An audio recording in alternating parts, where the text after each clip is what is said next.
بسم اللہ الرحمن الرحیم۔ آج 20 تاریخ ہے اور حکایت 20 گلستان سعدی کے نصاب کے مطابق 20 حکایات میں سے آخری حکایت مارز تدریس میں ہے۔ گلستان سعدی کا یہ نصاب بی اے کے طلبہ کے لیے بھی ہے اور بی ایس اسلامیات کے طلبہ کے لیے بھی گلستان میں سے اسی طرح ہے۔ اچھا، اب آپ پڑھیے۔ لکھا ہے کہ عاملی را شنیدم کے خانہ یہ مردم خانہ یہ رعیت خراب کر دی تا خزانہ یہ سلطان آباد کند۔ میں نے ایک عامل حکومت کے بارے میں سنا۔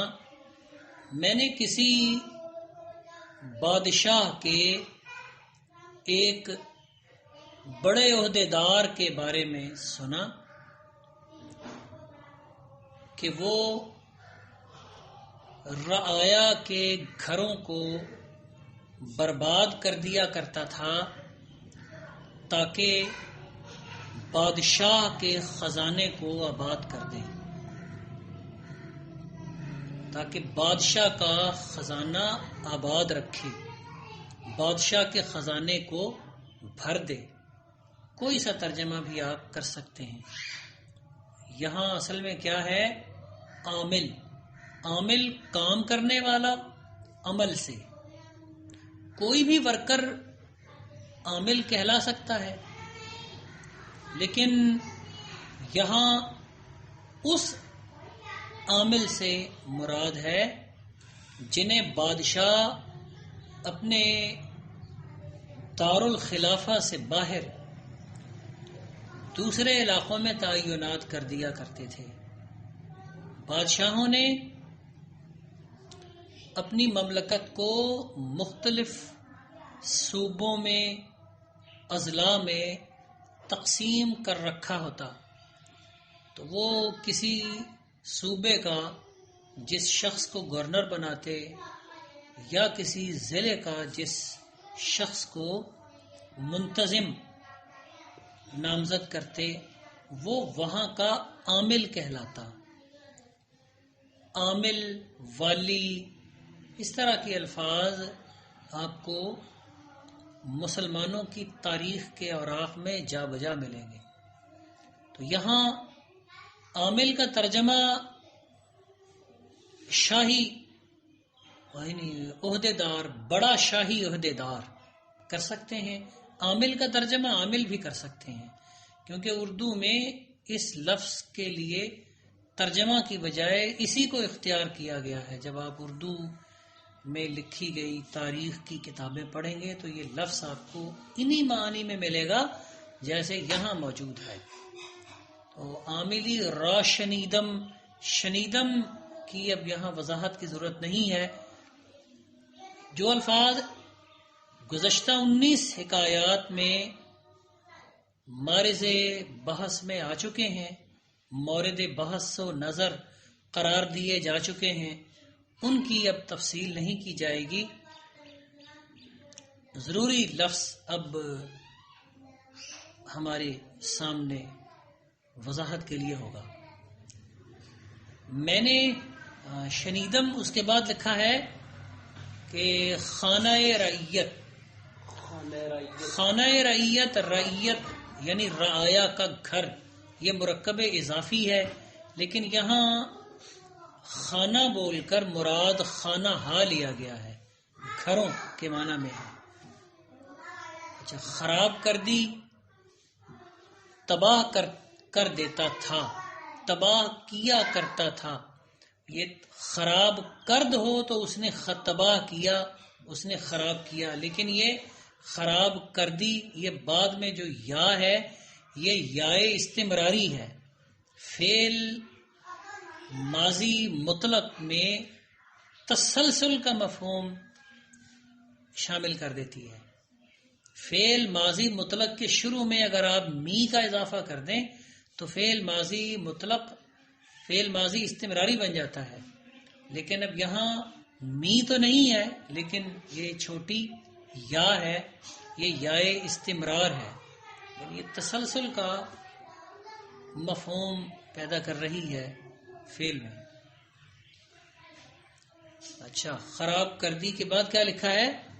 پھر لکھا ہے کہ تا خزانہ سلطان. خزانہ سلطان بھی عام الفاظ ہیں، اسی طرح اردو میں رائج ہیں جیسے فارسی میں. تو لیکن سمجھنے کی بات یہ ہے کہ یہ مرکب اضافی ہے. خانہ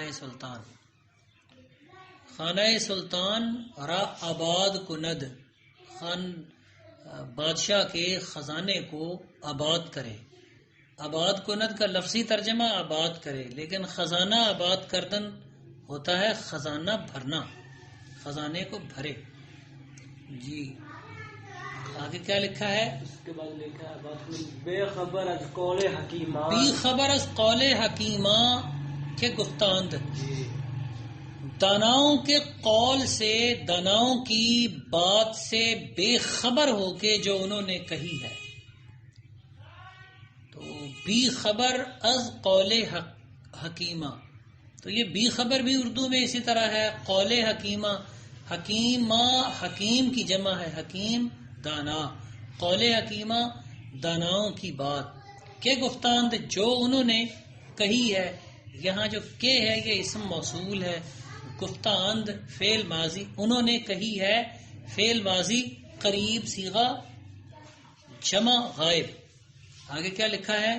اس کے بعد لکھا ہے گفتاند ہر کے خلق خدای عز و جل. اچھا، ہر کے خلق خدای عز و جل، ہر کے خلق خدای عز و جل را بیازارد تا دل خلقی تا دل خلقی بدست آرد. آگے کیا لکھا ہے؟ خداوند تعالی، خداوند تعالی ہمان خلق را ہمن خلق را برگمارد. بر او گمارد. اچھا، جو کوئی بھی خدا کی مخلوق کو اس لیے اذیت دیتا ہے، جو کوئی بھی خدا کی اس مخلوق کو اس لیے اذیت دیتا ہے تاکہ وہ کسی اور مخلوق کا دل اپنے ہاتھ میں کر لے، یعنی اسے خوش کرے، اسے دلی طور پہ خوش کرے، تو خدا اسی اور مخلوق کو اس پر مقرر و مسلط کر دیتا ہے. تاکہ، اس کے بعد آگے پڑھیے، تاکہ گمارت کے بعد تاکہ، ہاں، تا دمار، یہ دمار اور دمار دونوں طرح سے ہے، یہ عربی کا لفظ ہے. ہاں، تا دمار یا دمار از روزگارش بر آرد، تاکہ وہ اس کے حالات میں تباہی پھیر دے، تاکہ وہ اس کے حالات، اس کے روز و شب تباہ و برباد کر دے، تاکہ وہ اس کی زندگی اجاڑ دے. اچھا، تاکہ وہ اس کے حالات، اس کا زمانہ خراب کر دے، اس کے حالات میں تباہی پھیر دے. یہ برجستہ ترجمہ محسوس ہوا مجھے جو میں نے بول دیا ہے. اچھا، اب ان لفظوں کو دیکھ لیں، پیچھے کیا ہے؟ ہر کے سے پہلے خدای عز و جل.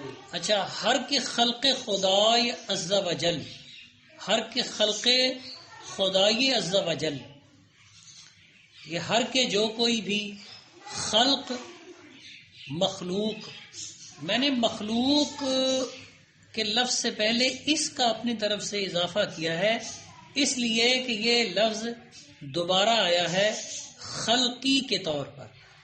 خلق اور دوسرے خلق کے ساتھ چھوٹی یا ہے، وہ یا وحدت ہے، وہ کسی کوئی اور کے معنی میں. تو خلق کا لفظ یہاں پہلی مرتبہ آیا ہے، تو اس سے مراد خدا کی عام مخلوق ہے، یعنی خدا کی ساری مخلوق. اور خلق خدائی عز و جل، خدائے عز و جل کی ساری مخلوق. اس کے بعد ہے بے ازارت کے بعد تا دل خلقی بدست آرد ہے. تو وہ جو خلق ہے خلقی، وہ کوئی اور مخلوق ہے. اب اس زمانے میں صورتحال یہ تھی کہ انسانیت زیر دست اور زبردست دو طبقات میں منقسم تھی. یعنی آج کی طرح خاص طور پہ جیسے پاکستان میں ہے، یا پاکستان کی طرح اور دیگر پسماندہ یا ترقی پذیر ملکوں میں ہے کہ قانون کے نفاذ کے معاملے میں یا انصاف کی فراہمی کے تناظر میں مخلوق میں فرق ہے. کسی مخلوق کو انصاف بہت جلدی مل جاتا ہے اور کسی مخلوق کو انصاف سالوں میں ملتا ہے، بلکہ نہیں ملتا. یعنی انسان کا دست نگر ہے. تو جو انسان دست نگر ہے، محتاج ہے انسان کا، وہ اور مخلوق ہے. اور جو انسان بالا دست ہے، دوسروں کی ضرورتوں پہ قابض ہے، وہ اور مخلوق ہے. تو سادی نے بڑا بلیغ اشارہ کیا، لفظ ایک ہی استعمال کیا، خلق اور خلقی. مراد دونوں سے مخلوق ہے، لیکن پہلے لفظ خلق سے مراد خدا کی ساری مخلوق، اور دوسرے خلق سے مراد وہ یا وحدت کا قرینہ معنی و مفہوم متعین کر رہا ہے کہ یہ کوئی اور مخلوق ہے، کوئی اور بالادست مخلوق. تو لفظوں کی وضاحت اس طرح دوبارہ غور کر لیں. ہر کے خلق خدائی عز و جل، جو کوئی بھی، یہ کہ کوئی کے معنی میں، کہ جو کے معنی میں، اور اس کے شروع میں ہر ہے کہ جو کوئی بھی کا مفہوم دیتا ہے. تو جو کوئی بھی خلق خدائی عز و جل، خدائے عز و جل کی ساری مخلوق کو بے آزارد اس لیے اذیت دیتا ہے، اس لیے آزردہ کرتا ہے کہ وہ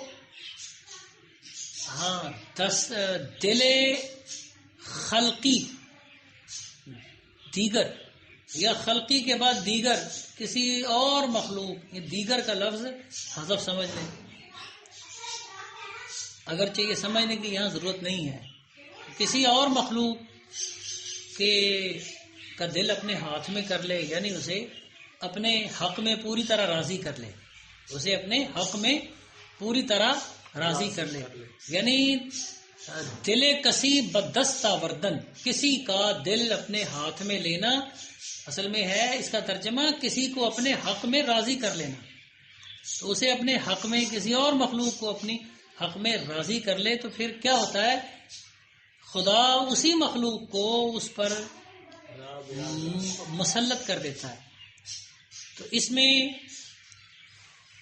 خلق خدائی عز و جل یہ مرکب اضافی ہے، اور خدائی عز و جل خود مرکب توصیفی ہے. اس میں خدائی کے بعد لفظ عزا، یہ عربی زبان کا ہے اور یہ عزت سے ہے. اسی طرح جل، یہ بھی عربی زبان کا لفظ ہے اور جلالت سے ہے.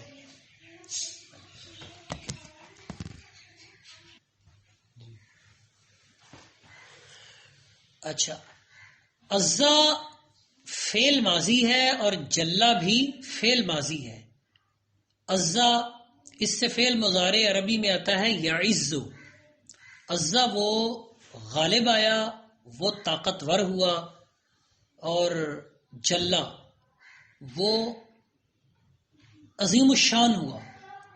اور جلا فعل ماضی سے بھی آگے مضارع یجلو آتا ہے.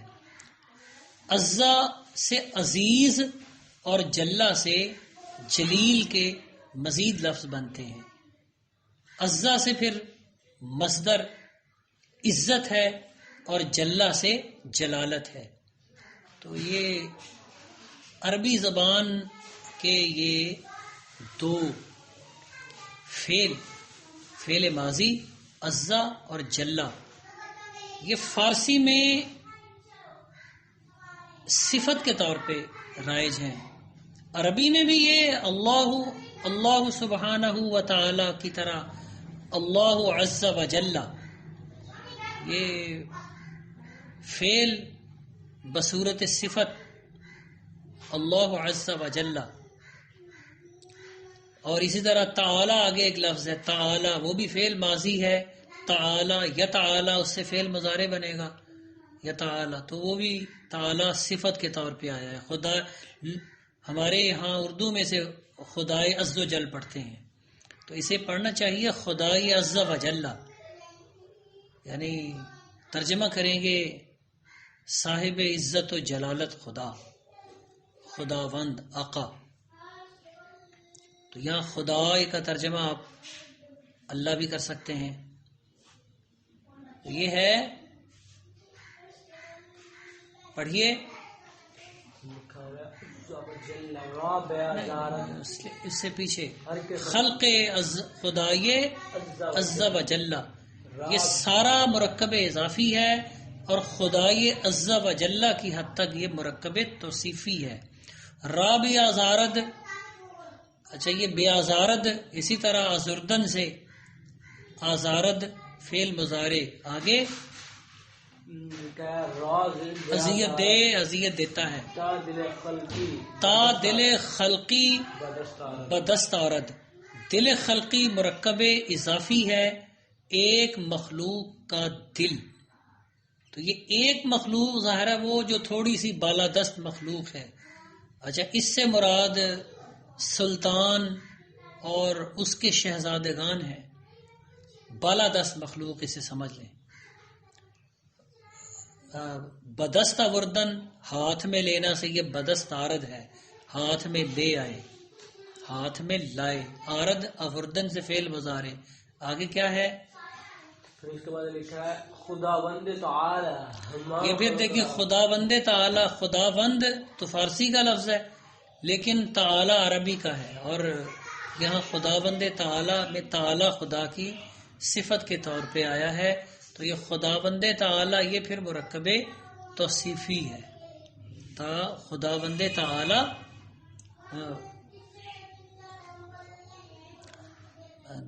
بدست آرد کے بعد بدست آرد جی خداوند تعالی ہمن. یہ جو ہمن ہے یہ ہم اور آن ہے. ہم اور آن،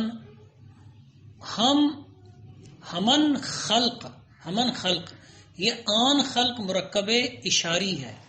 تو آن خلق اس مخلوق کو، ہمن خلق یہ ہم کبھی بھی کا معنی دیتا ہے کبھی ہی کا معنی. یہاں یہ اسی کے مفہوم میں، یعنی اس ہم نے آن کے ساتھ مل کر اسی کا مفہوم پیدا کر دیا. ہمان خلق را، اسی مخلوق کو جس کا کہ وہ دل جیتنے کی کوشش میں تھا. یہ دل بدستہ وردن کا ترجمہ دل جیتنا بھی آپ کر سکتے ہیں. یعنی ہر کوئی شخص بھی جو اس مخلوق خدا کو اس لیے اذیت دیتا ہے تاکہ وہ کسی اور مخلوق کا دل جیت لے. دل بدست آرد، دل اپنے ہاتھ میں لے لے، دل جیت لے. تو خدا اسی مخلوق کو، اسی دوسری بالادست مخلوق کو جس کا وہ دل جیتنا چاہتا تھا، اس پر اس لیے مسلط کر دیتا ہے، ہاں اس پر اس لیے مسلط کر دیتا ہے تاکہ وہ اس کے حالات کی تباہی پھیر دے، تاکہ وہ اس کے یہاں یعنی گماشتن، یہ گماشتن لفظ ہے کسی کو مقرر کرنا، اور گماشت اس نے مقرر کیا، اور گمارد وہ مقرر کرے، وہ مقرر کرتا ہے، کرے گا فعل مضارع، لیکن یہاں یہ مسلط کرنے کے مفہوم میں سمجھا جائے، اس پر اس کو مقرر کر دیتا ہے تاکہ وہ، یہ لفظ قابل غور ہے کہ دمار یا دمار دونوں طرح سے، یہ دمار یا دمار یہ اصل میں عربی کا لفظ ہے تباہی کے معنی میں.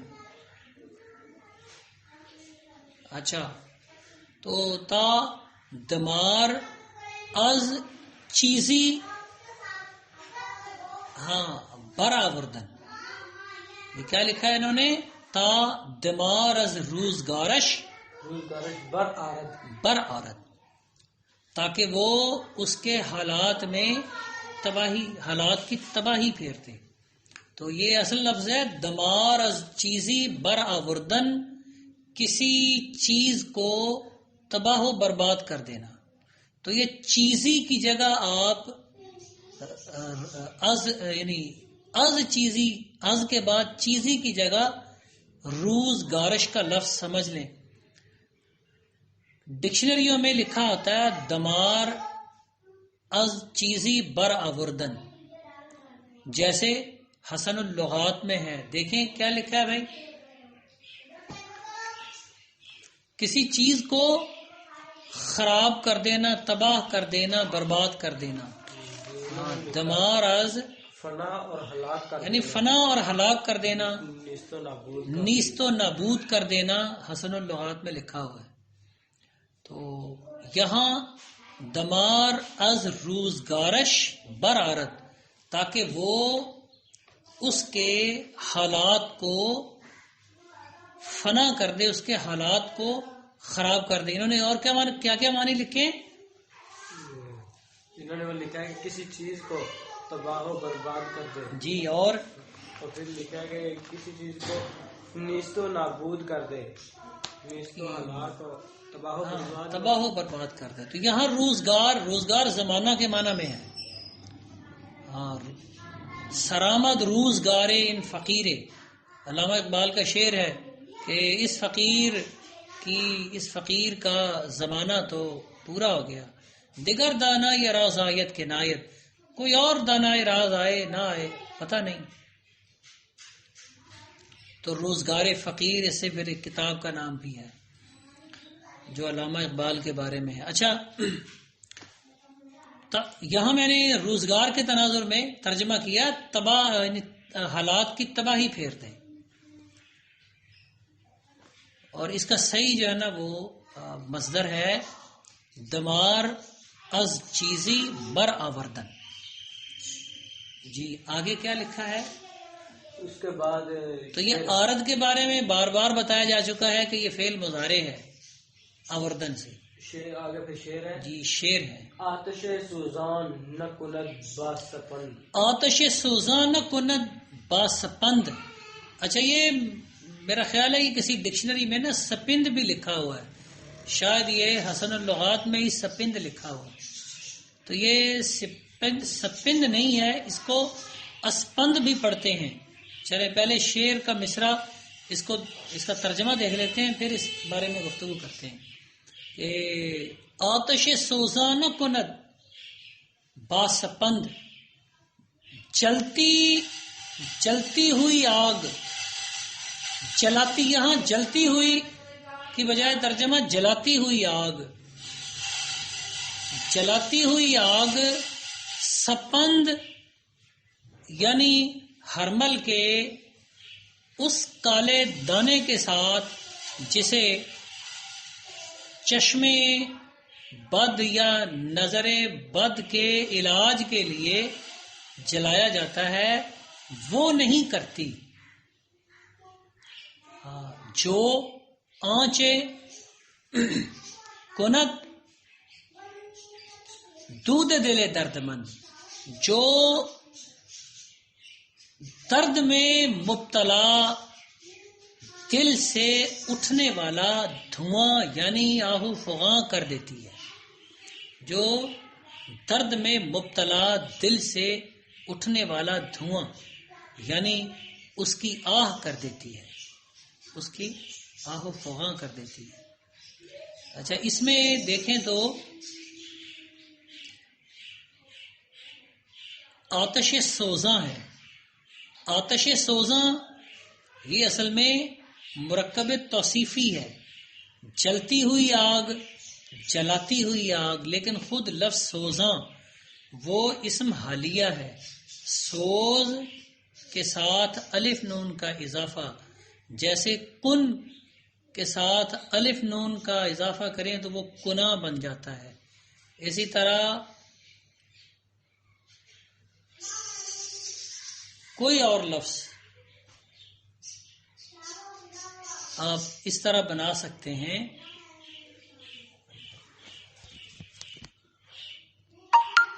گریاں روتا ہوا، خنداں ہنستا ہوا۔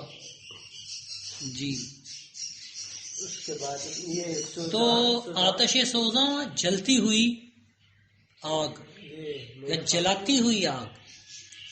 ایک منٹ، وہ انہوں نے اسی طرح بتایا، اسے بنانے کا طریقہ ہے، معین فارسی میں اس کی وضاحت ہے، فعل امر جمع الف نون۔ تو اسم حالیہ بنانے کا طریقہ ہے فعل امر کے آخر میں الف نون کا اضافہ کر دیں تو اسم حالیہ بن جاتا ہے، وہ حالت کو بیان کرتا ہے۔ اچھا، با سپند، یہ جو سپند ہے یہ ہرمل عربی کا لفظ ہے۔ ہرمل دراصل وہ خودرو پودا ہوتا ہے جو سیم زدہ علاقے میں اگتا ہے اور کوئی بڑا قد کاٹ نہیں نکالتا، اس پہ چھوٹے چھوٹے دانے اگتے ہیں، لگتے ہیں اسے، اور وہ ان دانوں کے اندر پھر ان کا مغز ہوتا ہے۔ چھلکا اتار دیں تو نیچے مغز وہ سیاہی مائل براؤن ہوتا ہے، اور وہ اتنا سیاہی مائل ہوتا ہے کہ لغات میں اس کے لیے کالا دانہ ہی لکھا گیا ہے۔ اسے نظر بد کا علاج کرنے کے لیے بھی استعمال کیا جاتا ہے، سپند کو، جو اس کا کالا دانہ ہوتا ہے اسے سپند کہتے ہیں۔ تو اس کو نظر بد کے علاج کے لیے بھی ظاہر ہے اس کی دھونی رمائی جاتی ہے۔ اچھا، وہ مکھی مچھر کو بھی گھر سے نکالنے کے لیے اس پودے کی دھونی رمائی جاتی ہے۔ اچھا، اس پودے میں اس کے ان دانوں میں ایسی تاثیر ہوتی ہے کہ بلغمی مزاج، بعض اوقات جو ہے وہ بلغم اتنی زیادہ ہو جاتی ہے چھاتی میں کہ اس کے علاج کے لیے بھی اسے استعمال کرتے ہیں لسی میں شامل کر کے، تو یہ بلغم کو فوری باہر نکال دیتا ہے۔ تو یہاں اس کا جلائے جانے کا پہلو سامنے ہے کہ آتش سوزاں وہ ہرمل کے اس اسپند کے ساتھ وہ نہیں کرتی جو درد کے مارے، یعنی درد سے جلتے ہوئے دل سے اٹھتا ہوا دھواں کر جاتا ہے۔ تو یہاں دھواں اصل میں استعارہ ہے اس کا آہ کا، آہ نہیں کہا گیا بلکہ دھواں لفظ بولا گیا ہے۔ دیکھ تو، یہاں میر کا شعر یاد آ گیا، دیکھ تو دل کے جاں سے اٹھتا ہے، یہ دھواں سا کہاں سے اٹھتا ہے؟ دیکھ تو دل کے جاں سے اٹھتا ہے، یہ دھواں سا کہاں سے اٹھتا ہے؟ اچھا، تو دود دل درد مند، دل درد مند مرکب اضافہ توصیفی ہے، درد مند دل، درد میں مبتلا دل، اور دودھ دھواں، دودھ دل درد مند، یہ سارا مرکب اضافی ہو جاتا ہے، دودھ کی اضافت ہے دل درد مند کی طرف۔ اس سے آگے کیا لکھا ہے؟ اگلا شعر ہے، آگے لکھا ہے سر جملہ حیوانات گوین۔ اچھا ایک بار پھر اس شعر کو پڑھو۔ آتش سوزان نہ کند، آتش سوزان نہ کند با سپند، با سپند، آنچ کند آنچ کند دودھ دود دل درد مند۔ یہ نہ کند اور کند فعل مضارع، نہ کند فعل مضارع منفی ہے اور کند فعل مضارع مثبت ہے۔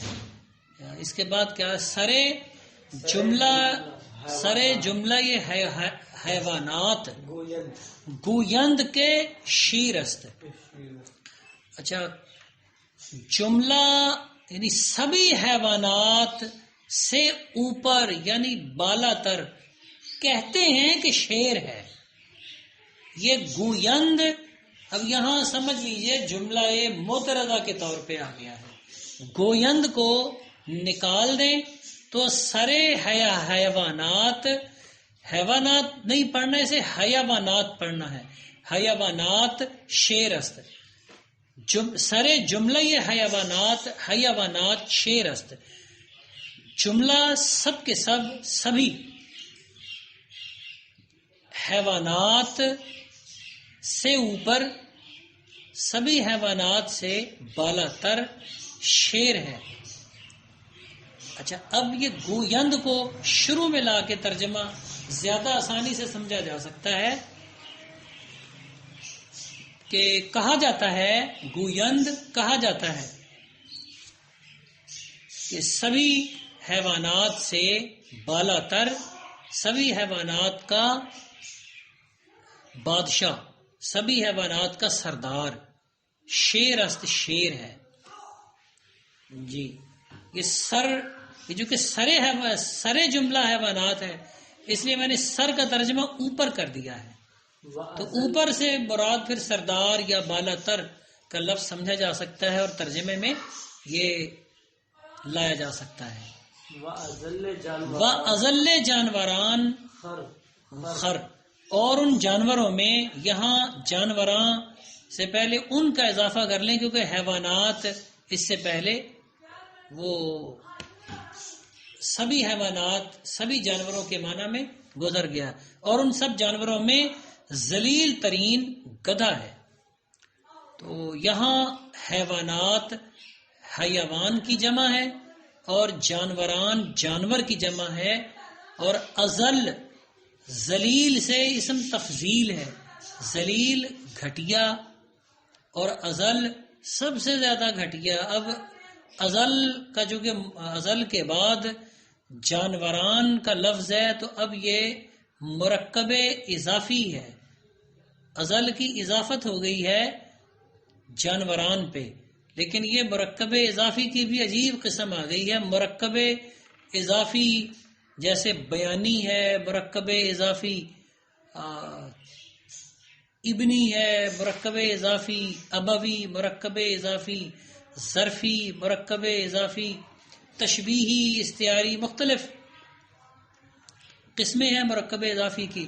تو یہاں میرے ذہن میں یہ مرکب اضافی یہ ہے تقابلی، جس میں آپ دو لفظوں کو اس طرح لاتے ہیں کہ وہ ہوتے ہیں مرکب اضافی مضاف مضاف الیہ، لیکن آپس میں ان کا موازنہ ہو رہا ہوتا ہے، یعنی یہ مرکب اضافی موازنی ہے۔ اچھا تو ازل جانوران، آگے است کا لفظ حذف شدہ ہے، ان میں سب سے زیادہ، ان جانوروں میں سب سے زیادہ حقیر ذلیل گدھا ہے۔ آگے کیا لکھا ہے؟ آگے لکھا وبا اتفاق خر بار بار، وبا اتفاق، اور اتفاق اس پر بھی ہے اور اس پہ اتفاق ہے کہ خرے بار بار بے کہ شیر مردم در، کہ شیر مردم در، ہاں کہ وب اتفاق، اور اس پر بھی اتفاق ہے، یہ بات بھی لوگوں، وہ جو پیچھے گویند کہہ کے اشارہ کیا گیا ہے نا لوگوں کی طرف، کہ لوگوں کا یہ بھی اتفاق ہے کہ باربر بوجھ لے جانے والا، بوجھ ڈھونے والا گدھا بہتر ہے کہ مخلوق کی چیر پھاڑ کرنے والا شیر۔ یہ اب سوالیہ ہے اصل میں، جیسے وہ اس طرح کے اور جملے بھی پیچھے گزر چکے ہیں۔ اچھا کیا ہے؟ وبا اتفاق، اتفاق کے بعد ہے، اس کا ترجمہ یوں بھی سمجھا جا سکتا ہے کہ اتفاق اس پر بھی ہے کہ بوجھ لے جانے والا گدھا دوسری مخلوقات کی چیر پھاڑ کرنے والے شیر سے بہتر ہے۔ لیکن میرے خیال میں یہ کہ کی وجہ سے اپنے مزاج میں یہ جملہ سوالیہ ہے۔ بوجھ ڈھونے والا گدھا بہتر ہے کہ مخلوق کی چیر پھاڑ کرنے والا شیر بہتر ہے؟ تو اس میں خر باربر مرکب توصیفی ہے، خر موصوف ہے اور باربر اس کی صفت ہے، اور باربر خود صفت ہے۔ اسے وہ میں بار بار لفظ استعمال کرتا رہا ہوں، ہاں، صفت اسم فاعل ترکیبی اور اس میں صفت ترکیبی، دو لفظوں سے بننے والا صفت، اس میں صفت یا اس میں فاعل، وہ اس میں صفت ترکیبی اور اس میں فاعل ترکیبی کہلاتا ہے۔ تو یہ لفظ یہاں صفت ترکیبی ہے، اس میں صفت ترکیبی، کیسے؟ بار بوجھ کے معنی میں، اور بر یہ بردن لے جانا سے، بردن لے جانا، برد وہ لے گیا، اور اس سے فعل مضارع برد لے جائے، لے جاتا ہے، لے جائے گا، اس کے آخر سے علامت مضارع دال اڑا دیں تو فعل امر کے لیے یہ لفظ بچ جاتا ہے، بر لے جا۔ تو فعل امر کے بارے میں نے بتایا کہ جب اس کو آپ کسی لفظ کے آخر میں اس کے لاحقہ کے طور پہ لاتے ہیں تو پھر وہ سارا لفظ اس میں فاعل ترکیبی یا اس میں صفت ترکیبی شمار ہوتا ہے۔ جیسے کہ یہاں ہے بار بوجھ کے معنی میں، اور اس کے بعد آپ نے بر فعل امر بردن یا برد سے فعل امر جوڑ دیا، اس کا لاحقہ بنا دیا۔ لاحقہ بعد میں لگنے والے لفظ کو کہتے ہیں، تو یہ اسم صفت ترکیبی بن گیا، بار لے جانے والا، بوجھ لے جانے والا۔ اچھا، اب یہ خر کی صفت ہے تو یہ مرکب توصیفی، بوجھ لے جانے والا گدھا۔ اچھا، اس کے بعد ہے شیر مردم در، یہ بھی مرکب توصیفی ہے، اس میں شیر موصوف ہے اور مردم در اس کی صفت ترکیبی، بالکل اسی طرح جیسے باربر کہ مردم مخلوق کے معنی میں، اور در یہ دریدن سے، در فعل امر اس کے لاحقہ کے طور پہ اس کے ساتھ لف ہے، تو یہ مردم در مردم کو پھاڑنے والا، یعنی مخلوق کو پھاڑنے والا، مخلوق کی چیر پھاڑ کرنے والا۔ در دریدن پھاڑنا، دریدن پھاڑنا، درد درید اس نے پھاڑا، اور درد وہ پھاڑے، وہ پھاڑتا ہے، پھاڑے گا، اسی سے اسم فاعل درندہ بنتا ہے، چیر پھاڑ کرنے والا درندہ، اور پھر حاصل مصدر درندگی۔ اور مردم در کی طرح ایک اور لفظ ہے صفدر، صف چیرنے والا، وہ ایک شعر مجھے یاد آ گیا، میرا وہ شعر ہے، سکندر است کے دارا کے سب درے دیگر، بتخت عشق نشستن مقدر دیگر. پس سکندر دارا اور کوئی اور صف چیرنے والا طاقت استعمال کر کے سب کچھ حاصل کر سکتے ہیں، تخت حاصل کر لیتے ہیں، حکومت حاصل کر لیتے ہیں، دولت حاصل کر لیتے ہیں، لیکن بتخت عشق نشستن مقدر دیگر، عشق کے تخت پر بیٹھنا یہ کوئی اور ہی نصیب ہے. یعنی صفیں چیر کر آپ عشق کے تخت پر نہیں بیٹھ سکتے. سکندر بن کے، دارا بن کے آپ عشق کے تخت پر نہیں بیٹھ سکتے. یہ عشق کے تخت پر بیٹھنا کوئی اور نصیب ہے. بتخت عشق نشستن مقدر دیگر. وہ دریدن سے ایک اور شعر یاد آ گیا،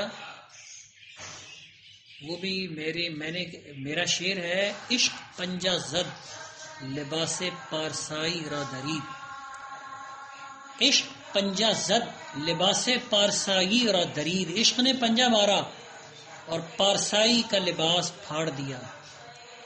شد ز یک نظارے غارت طاعت 100 سالہ ام. اور ایک ہی نظارے سے میری 100 سالہ عبادت برباد ہو گئی، غارت ہو گئی. اچھا، تو مردم در مخلوق کی چیر پھاڑ کرنے والا، اس میں صفت ترکیبی اور مردم یہاں موصوف ہے. آگے کیا لکھا ہے؟ اس کے بعد اشعار ہے، مسکین خر اگرچہ بی تمیز است. مسکین خر اگرچہ بی تمیز است. آگے کیا لکھا ہے؟ چن بار ہمیں چن بار ہمیں بارد، چن بار ہمیں بارد عزیز است.